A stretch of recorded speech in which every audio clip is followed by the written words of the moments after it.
Assalamualaikum warahmatullahi wabarakatuh. Halo teman-teman, balik lagi bersama saya, Kafka Mutilakari dari Universitas Sayur, Fakultas Ekonomi dan Bisnis program studi akuntansi semester 3 kelas 1. Di video pembelajaran kali ini, saya akan merangkum video-video yang telah saya buat dari part 1 sampai part 6. Dan setelah itu, jangan lupa di subscribe, like, comment, dan share. Konsep ekonomi dalam Islam bertumpu pada prinsip syariah yang menjadi pedoman masyarakat Muslim. Konsep ini mencakup segala aktivitas yang dilakukan oleh manusia, termasuk di dalamnya adalah kebijakan pembangunan dan ekonomi, serta aktivitas ekonomi masyarakat yang merujuk pada hukum Islam. Prinsip ekonomi Islam didasarkan atas 5 nilai universal yang meliputi yang pertama yaitu adil atau keadilan, yaitu berbuat adil dan tidak menjalimi pihak lain demi memperoleh keuntungan pribadi. Yang kedua, tauhid atau keimanan, yaitu pertanggungjawaban kita terhadap Allah di akhirat. Yang ketiga, ubuwah atau kenabian, menjadikan Nabi sebagai teladan dalam melakukan segala aktivitas di dunia. Yang keempat, khilafah atau pemerintahan, memastikan arus perekonomian berjalan dengan baik. Dan yang terakhir, ma'ad atau hasil. Hasil laba yang diperoleh di dunia juga menjadi hasil di akhirat. Dari 5 nilai inilah ekonomi Islam melarang adanya penggunaan riba dalam segala aktivitas jual beli. Mengingat ekonomi Islam bertumpu pada nilai adil keadilan yang mewajibkan setiap umat Islam untuk berbuat adil dan tidak menjalimi pihak lain untuk keuntungan pribadi. Menurut An-Nabhani, dalam membangun sistem ekonomi alternatif perspektif Islam, Risalah Gusti 1996. Dalam membangun sistem ekonomi Islam, terdapat 3 pilar yang menjadi asas utama, yaitu bagaimana harta diperoleh atau al-mulkiyah, bagaimana pengelolaan kepemilikan harta atau tasarruf fil mulkiyah, serta bagaimana distribusi kekayaan di tengah masyarakat atau tauzi'ul harwah baina an-nas. Berbeda halnya dengan ekonomi konvensional yang mengacu pada sistem ekonomi dengan tujuan untuk memaksimalkan keuntungan. Setiap aktivitas ekonomi yang dilakukan oleh individu atau perusahaan bertujuan untuk meraup keuntungan sebesar-besarnya. Dalam mencapai kesejahteraan ekonomi konvensional, mengganti metode produktivitas yang tinggi dengan pertumbuhan ekonomi yang stabil, sehingga dalam menjalankan roda perekonomian, sistem konvensional mengizinkan penggunaan riba dalam transaksinya. Perbankan syariah di Indonesia telah mengalami perkembangan yang signifikan dalam 10 tahun terakhir. Periode ini mencakup transformasi yang mendasar dalam struktur dan regulasi perbankan syariah. Seiring dengan upaya pemerintah untuk mendorong inklusivitas keuangan dan pengembangan ekonomi berkelanjutan. Pada dasarnya, perbankan syariah di Indonesia menggabungkan prinsip-prinsip ekonomi Islam dalam aktivitas perbankannya, yang mencakup larangan terhadap bunga dan praktik keuangan yang dianggap tidak sesuai dengan nilai-nilai Islam. Dalam era pasar keuangan yang semakin modern dan kompetitif, bank syariah dihadapkan pada berbagai tantangan yang perlu diatasi untuk bersaing secara efektif dengan bank konvensional. Salah satu tantangan utama adalah menciptakan model bisnis yang dapat mengakomodasi prinsip-prinsip syariah sambil tetap bersaing dalam hal inovasi produk, layanan, dan efisiensi operasional yang menjadi tuntutan dalam industri perbankan saat ini. Indonesia memiliki potensi pasar perbankan syariah yang besar. Menurut data kependudukan dan pencatatan sipil 2024, sekitar 87% atau lebih dari 245 juta penduduk Indonesia beragama Islam. Kepala Eksekutif Pengawas Perbankan Otoritas Jasa Keuangan atau OJK, yaitu Dian Ediana Rae, mengatakan untuk terus mendorong penguatan ekosistem ekonomi syariah, termasuk perbankan syariah. Beliau mengatakan bahwa perlu edukasi yang sinergi yang kuat pada ekosistem keuangan syariah untuk membuka peluang pembiayaan baru dan memungkinkan penguatan akses keuangan, terutama pada sektor strategis seperti pendidikan, kesehatan, pertanian, infrastruktur, sampai bisnis berkelanjutan. Dan beliau pun menjelaskan pangsa pasar perbankan syariah saat ini terus meningkat menjadi 7,33% dalam industri perbankan nasional, dengan pertumbuhan aset mencapai 10,37% atau sebesar 902 triliun. Namun demikian, menurut beliau, angka tersebut masih kecil jika dibandingkan dengan mayoritas penduduk Indonesia yang beragama Islam. Produk perbankan syariah saat ini terus dikembangkan, yaitu dengan menyediakan beragam produk serta layanan jasa perbankan yang beragam dengan skema keuangan yang lebih bervariatif. Upaya ini merupakan upaya yang disebut sebagai inovasi dalam produk perbankan syariah.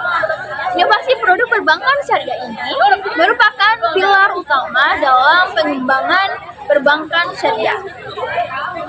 Upaya ini dapat menjadikan perbankan syariah sebagai alternatif sistem perbankan yang kredibel dan dapat dinikmati oleh seluruh golongan masyarakat Indonesia tanpa terkecuali. Inovasi produk yang sejalan dengan pemenuhan kebutuhan masyarakat dapat melahirkan produk bank yang variatif. Kemudian inovasi produk yang dilakukan perbankan syariah dapat berupa produk yang akan dikemas kembali atau repackage maupun produk baru atau new produk. Dalam melakukan pengembangan produk, baik syariah harus tetap patuh pada prinsip syariah. Dalam rangka memenuhi variasi produk, maka bank syariah dapat menerbitkan produk baru yang sudah ada dalam komunikasi produk perbankan syariah maupun produk yang belum ada dalam komunikasi. Setiap produk yang diterbitkan bank syariah harus memenuhi ketentuan yang berkaitan dengan perizinan produk sesuai dengan prinsip syariah dan sesuai peraturan perundang-undangan yang berlaku. Ada dua perlakuan berbeda untuk dua jenis produk tersebut, yaitu yang pertama, untuk produk yang sudah masuk dalam kodifikasi produk perbankan syariah, maka ketika bank syariah menerbitkan produk baru tersebut tidak diperlukan persetujuan otoritas jasa keuangan lagi. Bank hanya wajib melakukan pelaporan realisasi pada 7 hari kerja setelah produk baru tersebut diterbitkan. Kemudian yang kedua, bank harus mengajukan persetujuan selama 30 hari sebelum produk baru diterbitkan kepada OJK dan juga wajib melaporkan laporan realisasi pada 7 hari kerja. Kemudian setelah wawancara dengan salah satu nasabah bank konvensional, pada part sebelumnya dapat disimpulkan bahwa informasi tentang perbankan syariah belum menyebar secara menyeluruh atau merata, terkhususnya di kota Ternate. Masih minim informasi mengenai bank syariah. Nasabah mengakui bahwa beliau pun tertarik dengan bank syariah karena tidak terdapat riba di dalamnya, yang dimana sesuai dengan ajaran agamanya, yaitu agama Islam. Transaksi jual beli online atau e-commerce dalam Islam diperbolehkan selama memenuhi beberapa syarat, yaitu tidak mengandung unsur yang merugikan seperti riba, penipuan, kecurangan, dan kezaliman. Kemudian objek yang diperjualbelikan jelas, bukan barang halal atau barang yang tidak pasti, dan bukan barang yang haram. Kemudian transaksi dilakukan sesuai dengan prinsip syariah seperti kejujuran, transparansi, dan keadilan, dan mematuhi kaidah fikih dalam prinsip dasar transaksi muamalah. Dalam mazhab Asy-Syafi'i, jual beli online diperbolehkan dengan syarat barang telah disaksikan terlebih dahulu. Jual beli juga bisa diwakilkan kepada orang lain atau melalui kurir. Kurir memiliki surat tugas atau surat kuasa. Dalam Islam, setiap aktivitas yang dilakukan manusia harus dalam konteks niat beribadah dan ridha Allah SWT. Dalam perspektif syariah mengenai keamanan paket pelanggan, prinsip-prinsip dasar dalam Islam sangat menekankan pentingnya amanah atau kepercayaan, kemudian keadilan dan kejujuran dalam segala aspek kehidupan, termasuk dalam transaksi bisnis. Dalam konteks pengiriman paket, prinsip-prinsip ini diartikan sebagai berikut. Yang pertama yaitu amanah. Pihak yang menerima paket bertanggung jawab penuh atas keamanan dan pengiriman barang tersebut sampai ke tangan yang berhak. Kemudian keadilan. Semua pihak baik pengiriman, penerima maupun pihak jasa pengiriman harus diperlakukan secara adil, tidak boleh ada pihak yang dirugikan. Kemudian kejujuran. Semua informasi terkait pengiriman paket harus disampaikan secara jujur dan transparan, tidak boleh ada penipuan atau penyembunyian informasi. Kemudian hukum Islam terkait pengiriman paket. Secara umum, pengiriman paket dapat dikategorikan sebagai bentuk akad titipan atau wadiah dan sewa menyewa atau ijarah. Dalam kedua akad ini terdapat kewajiban bagi pihak yang menerima titipan atau penyewa untuk menjaga yang merawat barang titipan atau yang disewa. Yang pertama wadiah. Jika pengiriman paket lebih bersifat titipan, maka pihak jasa pengiriman bertanggung jawab menjaga keamanan paket sampai ke tangan tersebut. Kemudian ijarah. Jika pengiriman paket melibatkan pembayaran jasa, maka pihak jasa pengiriman memiliki kewajiban yang lebih besar untuk menjaga keamanan paket karena mereka menerima imbalan atas jasa tersebut. Kemudian ada perlindungan konsumen dalam perspektif syariah. Islam sangat memperhatikan perlindungan konsumen dalam hal pengiriman paket. Perlindungan konsumen tersebut meliputi hak untuk mendapatkan informasi, kemudian hak untuk mendapatkan keamanan, yaitu konsumen berhak atas keamanan barang yang dikirim. Kemudian hak untuk mendapatkan ganti rugi. Jika terdapat kehilangan atau kerusakan barang, konsumen berhak mendapatkan ganti rugi yang sesuai. Dari perspektif syariah, perusahaan jasa pengiriman perlu memperhatikan hal-hal berikut.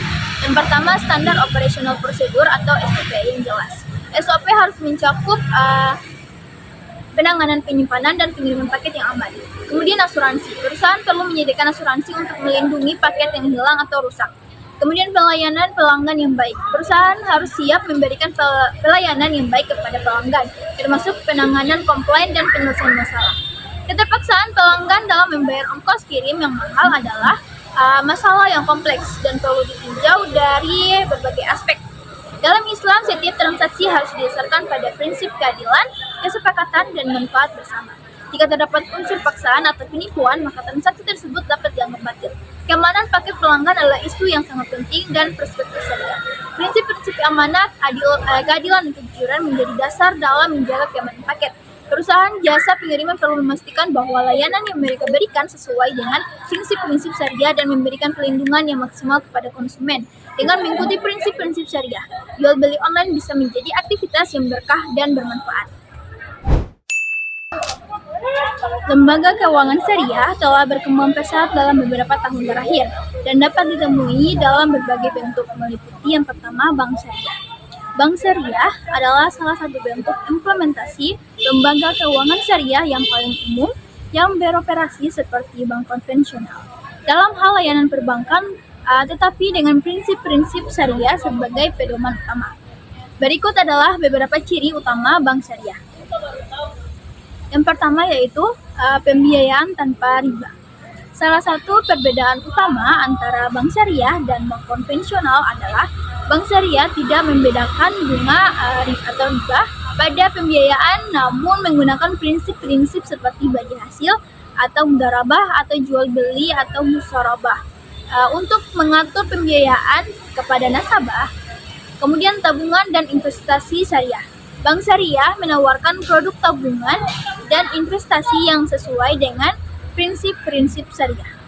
Ini termasuk rekening tabungan dan deposito yang tidak mengandung riba, serta berbagai produk investasi yang berfokus pada aset-aset halal.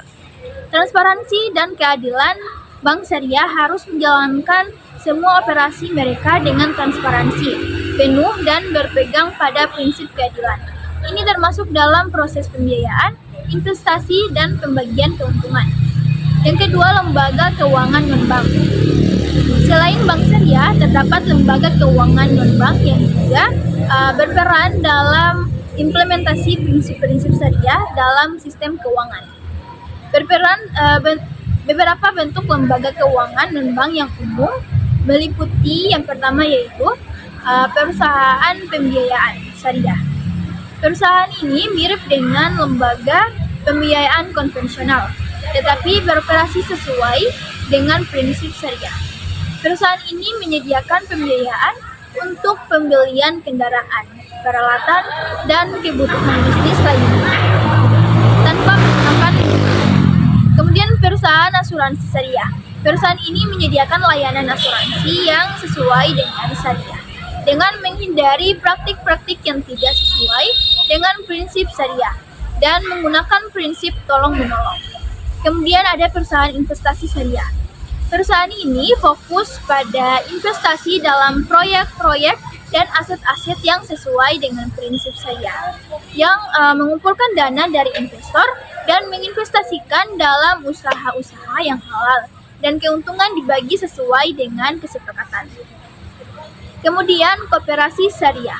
Koperasi syariah adalah bentuk lain dari implementasi lembaga keuangan syariah yang beroperasi berdasarkan prinsip kerjasama antar anggota dan memiliki tujuan untuk memberikan layanan keuangan yang sesuai dengan syariah. Berikut adalah ciri-ciri utama koperasi syariah. Kemitraan dan kepemilikan bersama. Koperasi syariah dimiliki dan dikelola bersama oleh anggotanya. Anggota berbagi tanggung jawab dalam mengelola koperasi dan berpartisipasi dalam keputusan-keputusan penting. Pembiayaan dan tabungan. Koperasi syariah menawarkan layanan pembiayaan dan tabungan yang sesuai dengan prinsip syariah. Anggota dapat mengajukan pembiayaan atau menabung dengan koperasi tanpa khawatir tentang bunga riba. Tujuan sosial. Selain menciptakan nilai ekonomi, koperasi syariah juga memiliki tujuan sosial untuk membantu anggotanya mencapai kesejahteraan ekonomi dengan cara yang sesuai dengan nilai-nilai Islam. Kesimpulan dari part 4 ini mengenai lembaga dan industri keuangan syariah adalah penting karena mereka memainkan peran kunci dalam memegang kunci dalam mendukung ekonomi syariah. Dengan menghindari riba dan mengikuti prinsip-prinsip syariah dapat membantu menciptakan keadilan, transparansi, dan keberlanjutan dalam sistem keuangan. Bank Indonesia mempunyai tugas dan wewenang dalam hal fungsi pembayaran, fungsi pengawasan, dan menetapkan kebijakan moneter. Adanya krisis moneter tahun 1998 dan beberapa kasus pembobolan Bank Indonesia, Bank Indonesia dianggap telah gagal melakukan fungsi dan tugasnya. Sejak adanya wacana pembentukan OJK pada tahun 1998 telah menjadi polemik tersendiri antara BI dan pemerintah. Akhirnya setelah tertunda sekitar 10 tahun, pada tahun 2011, akhirnya OJK telah terbentuk dengan disahkan Undang-Undang Nomor 21 Tahun 2019 dan berlaku tentang Otoritas Jasa Keuangan. Dengan pembentukan OJK yang menentukan peran BI Bank Indonesia, maka ada beberapa tugas dan wewenang BI yang dipangkas. Bank Indonesia hanya berwenang dalam hal menetapkan kebijakan moneter. Otoritas Jasa Keuangan atau OJK adalah lembaga yang independen dan pembentukannya dilatar belakangi oleh adanya kebutuhan di sektor jasa keuangan. Kebutuhan yang dimaksud terkait dengan penataan kembali lembaga-lembaga yang difungsikan untuk mengatur dan mengawasi sektor keuangan. Pembentukan Otoritas Jasa Keuangan didasarkan pada Undang-Undang Otoritas Jasa Keuangan dengan fungsi menyelenggarakan sistem pengaturan dan pengawasan yang terintegrasi dengan seluruh kegiatan dalam sektor jasa keuangan. Adapun sektor-sektor yang dimaksud seperti perbankan, pasar modal, dan sektor jasa keuangan non-bank, yaitu asuransi, dana pensiun, dan lainnya. Dengan dibentuknya otoritas jasa keuangan ini, maka Bank Indonesia akan fokus kepada kewenangannya hanya dalam hal kebijaksanaan moneter saja. Kebijakan moneter merupakan yaitu kebijakan untuk mencapai dan memelihara kestabilan nilai rupiah yang dilakukan antara lain melalui pengendalian jumlah uang beredar dan atau suku bunga. Peran ini mungkin nantinya akan terdapat masalah ketika Bank Sentral, yaitu BI tidak mendapatkan akses informasi secara luas mengenai sektor pengawasan bank. Karena Bank Sentral dapat mengeluarkan kebijakan moneter yang baik karena memiliki kewenangan pengawasan bank. Untuk mengantisipasi hal ini, maka dibutuhkan koordinasi yang baik antara Otoritas Jasa Keuangan dan Bank Indonesia. Nantinya sehingga Bank Indonesia dapat memperoleh akses langsung ke sektor perbankan. Transformasi peran Bank Indonesia setelah kehadiran OJK. Yang pertama, perubahan struktur pengawasan regulasi. Sebelum OJK berdiri, Bank Indonesia atau BI bertanggung jawab penuh terhadap pengawasan sektor perbankan di Indonesia yang mencakup kebijakan moneter, stabilitas sistem keuangan, serta pengawasan terhadap aktivitas perbankan. Namun dengan pembentukan OJK, pengawasan terhadap sektor jasa keuangan termasuk sektor perbankan dialihkan kepada OJK. Peran Bank Indonesia setelah OJK, kebijakan moneter. Bank Indonesia tetap memiliki tanggung jawab utama dalam merumuskan dan melaksanakan kebijakan moneter untuk menjaga kestabilan nilai rupiah dan inflasi, termasuk pengaturan suku bunga acuan atau BI rate. Kemudian stabilitas sistem keuangan. Meskipun OJK menguasai lembaga jasa keuangan, BI tetap memiliki peran penting dalam menjaga stabilitas sistem keuangan melalui pengelolaan kebijakan makroprudensial, termasuk pengaturan likuiditas dan ketahanan sistem keuangan. Kemudian pengawasan mikroprudensial. Setelah OJK terbentuk, pengawasan terhadap bank-bank termasuk aturan pedoman dan risiko operasional ini kini menjadi bagian dari OJK. Namun Bank Indonesia berperan dalam penyusunan dan implementasi kebijakan makroprudensial yang mendukung kestabilan sistem keuangan secara keseluruhan. Yang kedua, pembagian tugas antara OJK dan Bank Indonesia. Salah satu perubahan besar adalah pembagian tugas antara OJK dan BI yang lebih terstruktur dan jelas. Untuk Bank Indonesia menjaga stabilitas sistem keuangan, BI tetap bertanggung jawab dalam menjaga stabilitas sistem keuangan secara keseluruhan, terutama terkait dengan kebijakan moneter, inflasi, dan nilai tukar. Kemudian pengawasan makroprudensial, BI mengelola kebijakan makroprudensial untuk memastikan bahwa sektor keuangan dapat bertahan terhadap guncangan eksternal maupun internal, serta menghindari ketidakseimbangan yang dapat memicu krisis sistematik. Kemudian OJK. Pengawasan makroprudensial. OJK memiliki peran dalam mengawasi dan mengatur lembaga keuangan, termasuk bank, asuransi, pasar modal, dan lembaga keuangan non-bank. Tugas ini mencakup pengaturan dan pengawasan terhadap operasi lembaga keuangan yang bertujuan untuk menjaga integritas, transparansi, dan perlindungan konsumen. Kemudian regulasi pasar modal dan lembaga keuangan non-bank. OJK bertanggung jawab dalam mengatur dan mengawasi lembaga-lembaga keuangan non-bank seperti perusahaan asuransi dan dana pensiun dan pasar modal untuk memastikan pasar keuangan yang adil dan efisien. Bank Indonesia atau BI telah berperan penting dalam mendorong pengembangan dan pertumbuhan perbankan syariah di Indonesia. Sebagai bank sentral, BI memiliki tanggung jawab untuk menjaga stabilitas sistem keuangan, termasuk mendorong inklusi keuangan dan memastikan bahwa sektor perbankan syariah berkembang secara berkelanjutan. Dalam hal ini, BI tidak hanya mengeluarkan kebijakan moneter, tetapi juga merancang berbagai inisiatif yang bertujuan untuk memperkuat ekosistem perbankan syariah. Berikut adalah beberapa inisiatif Bank Indonesia untuk mendorong pertumbuhan perbankan syariah di Indonesia. Yang pertama, pengembangan instruktur pembayaran syariah. Bank Indonesia telah mengembangkan berbagai instruktur untuk mendukung transaksi perbankan syariah yang lebih efisien dan inklusif. Beberapa langkah yang diambil oleh BI dalam hal ini meliputi KRIS atau Quick Response Code Indonesia Standard. Syariah. BI mendorong penggunaan KRIS sebagai standar nasional untuk pembayaran digital di Indonesia.